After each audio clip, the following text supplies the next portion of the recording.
Praise the Lord. ஹல்லேலூயா. நாம் கடந்த சில பதிவுகளாகவே பரலோகத்தின் திட்டம் குறித்த காரியங்களை தியானித்து வருகிறோம்.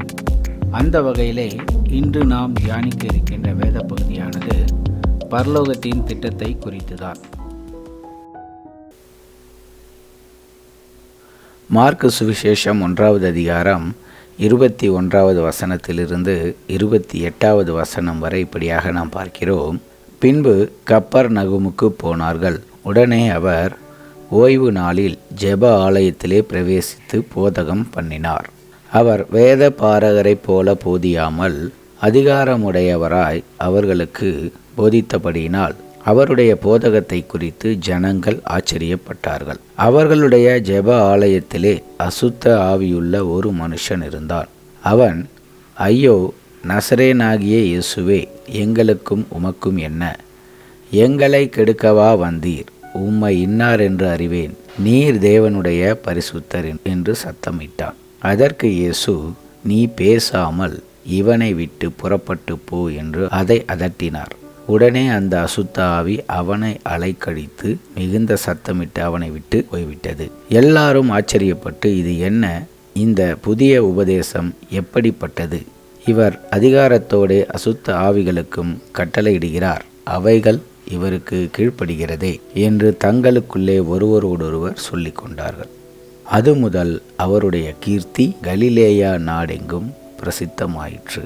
இப்படியாக இயேசுவானவர் ஞானஸ்நானம் பெற்று பரிசுத்த ஆவியினால் வனாந்தரத்திற்கு அழைத்து செல்லப்பட்டு 40 நாட்கள் பிதாவோடு ஐக்கியப்பட்டு பின்பு சாத்தானால் சோதிக்கப்பட்டு அவர் ஊழியத்தை துவக்குகிறார். இப்படி ஊழியத்தை துவக்குவதற்கு அவர் ஒவ்வொரு காரியங்களாக செய்து முடித்து பின்னர் ஊழியத்திற்கு வருகிறார். இயேசு இந்த உலகத்திற்கு வந்ததே முதலில் நாம் புரிந்து கொள்ள வேண்டும். அவர் புகழ்ச்சியும் கீர்த்தியும் அடைந்து புகழ் பெற்று விளங்க வேண்டும், பிரபலமாய் இருக்க வேண்டும் என்று அர்த்தத்திலே அவர் இந்த உலகத்திற்கு பிதாவானவர் அவரை அனுப்பி வைக்கவும் இல்லை, அவரும் அந்த நோக்கத்திற்காக வரவில்லை. ஆனால் இங்கு இயேசு ஊழியத்திற்கு வந்த பிறகு அவருக்கு காத்திருக்கின்ற சவால்கள் என்ன என்றால், அவருடைய கீர்த்தி தேசமெங்கும் பரவுவதுதான் அவருக்கு மிகுந்த தடைகளாக மாறுகிறது. அவர் என்ன நோக்கத்திற்காக இங்கு வந்தார்? காணாமற் போன ஆடுகளை தேடவும் அவர்களை பரலோக ராஜ்யத்திற்கு தயார்படுத்தவும் வந்தேன் என்று சொன்னவர். ஆனால் இங்கோ அவர் மனிதர்கள் மீது மனம் இறங்குகிற பொழுதெல்லாம் இயேசுவிற்கு இப்படியான தடைகள் அதிகமாக வருகிறது. எப்படி என்றால், அவர் ஒரு அதிசயத்தை இங்கு நிகழ்த்துகிற பொழுது மனிதர்கள் மீது மனம் இறங்கி அந்த இடத்திலே அவர்கள் அனைவருடைய பார்வையும் இயேசுவின் மீது படுகிறது.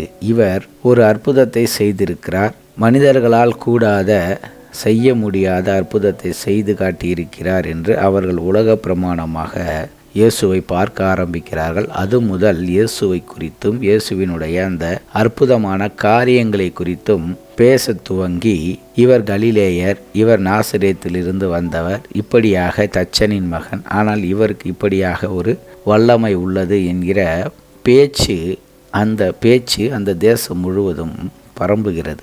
இப்படி பரம்புகிறதாலே என்னவோ இயேசுவானவர் வெளியரங்கமாய் பல இடங்களுக்கு செல்ல முடியாமல் போகிறது. இது ஒரு புறம்.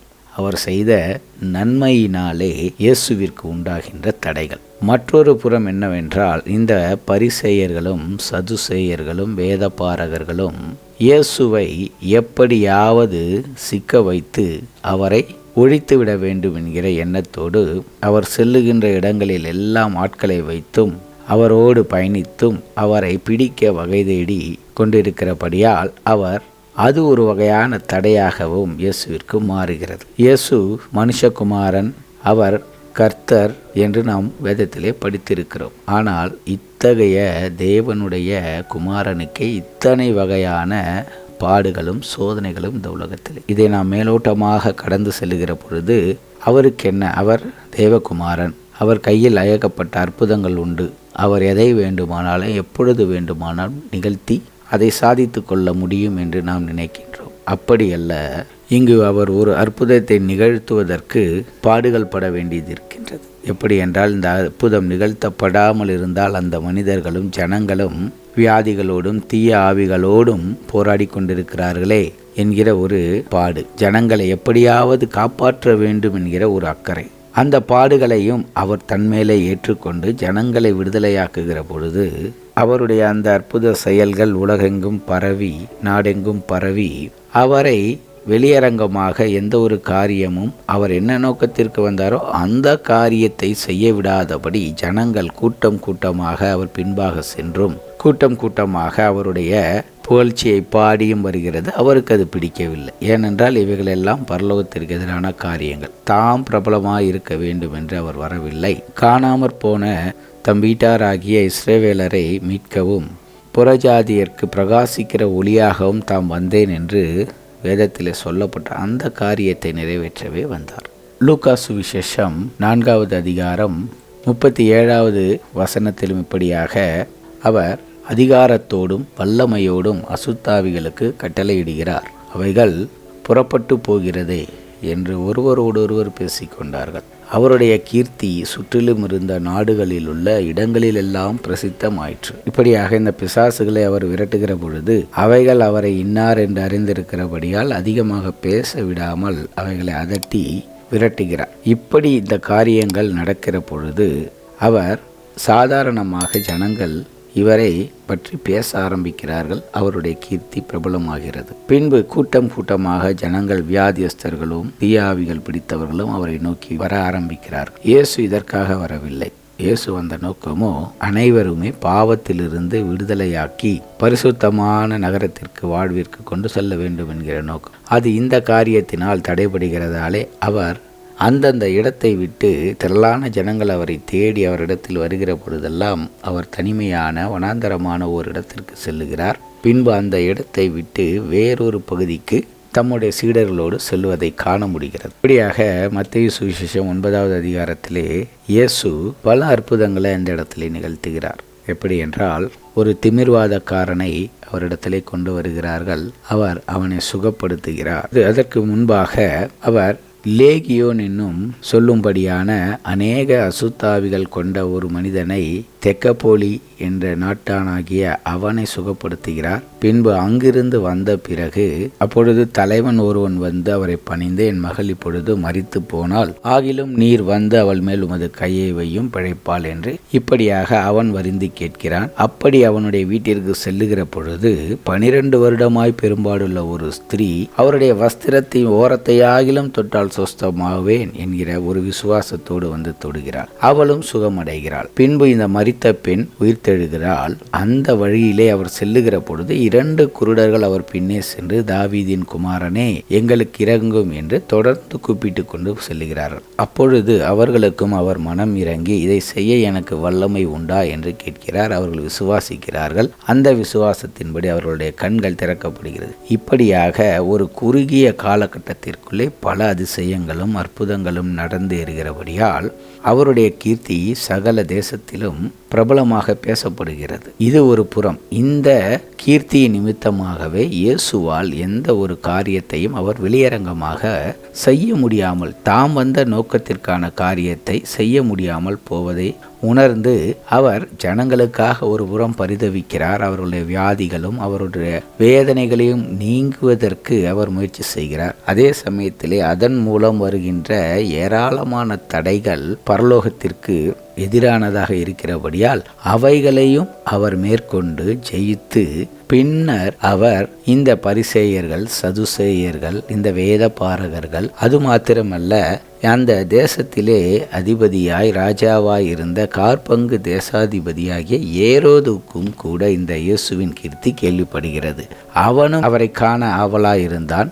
அதே போன்று பிரதான ஆசாரியனாகிய அன்னா அவனும் இயேசுவை குறித்து கேள்விப்பட்டு அவரிடத்திலே ஏதாவது அதிசயங்கள் அற்புதங்கள் செய்ய காணக்கூடுமோ என்று ஆவலாய், இப்படி பலரும் பல வகையிலே உலக பிரமாணமாக அவரை பார்க்க ஆவலாக இருந்தபடியால் அவர் அந்த காரியத்திற்கெல்லாம் தன்னை ஒப்புக்கூடாமல் அந்த கீர்த்தி அதிகமாக பரம்புகிறது. அப்படி பரம்புகிற பொழுது அது அவருக்கு தடையாக மாறுகிறது. அந்த காரியத்தை ஆகையாலே அந்த இடத்தை விட்டு அவர் சென்று விடுகிறார். ஒவ்வொருவரையும் அவர் சுகப்படுத்துகிற பொழுது அவர் குறிப்பாக சொல்லுகிறார், இதை ஒருவருக்கும் சொல்லாதபடி எச்சரிக்கையாக இருங்கள் என்று சொல்லுகிறார்.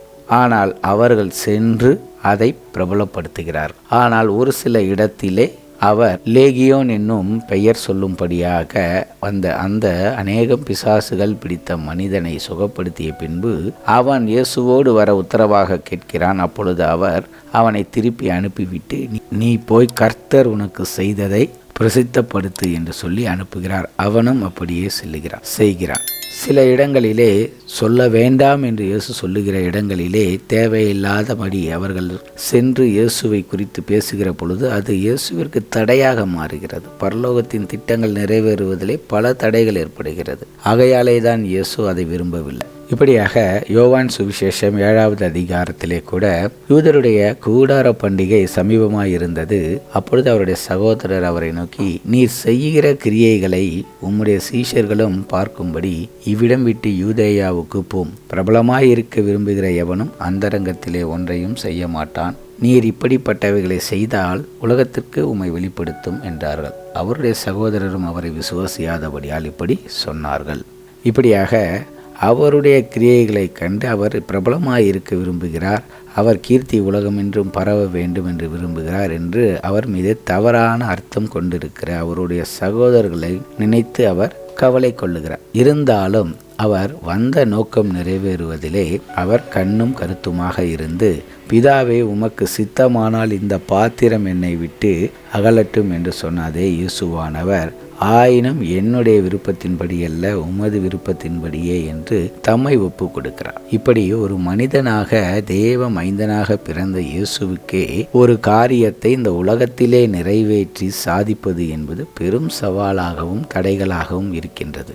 ஆகையாலே தான் அவர் பாடுபடுபவர்களுக்கு, துன்ப துயரத்திலே இருப்பவர்களுக்கு அவர் உதவுவது லேசான காரியம் என்று வேதத்தில் சொல்லப்பட்டுள்ளது. நம்முடைய பாடுகள் அவர் அறிந்தவர். நமக்கு வருகின்ற தடைகள், கஷ்டங்கள், நஷ்டங்கள் அனைத்தையும் அவர் உணர்ந்தவர். ஆகையாலே அவரிடத்திலே நாம் செல்லுகிற பொழுதுதான் இப்படிப்பட்ட எந்த வகையான காரியங்களும் தடைகளும் நமக்கு சாதகமாக மாறும் என்ற ஒரு நிலை ஏற்படும். நாம் இதுவரையிலே இந்த இயேசுவின் கீர்த்தி பரவிய செய்திகளை குறித்து தியானித்தோம். இது நிச்சயம் உங்களுக்கு பயனுள்ளதாக இருக்கும் என்று நான் நம்புகிறேன். மீண்டுமாய் நல்லதொரு பதிவில் சந்திக்கிறேன். Praise the Lord. ஹல்லேலூயா.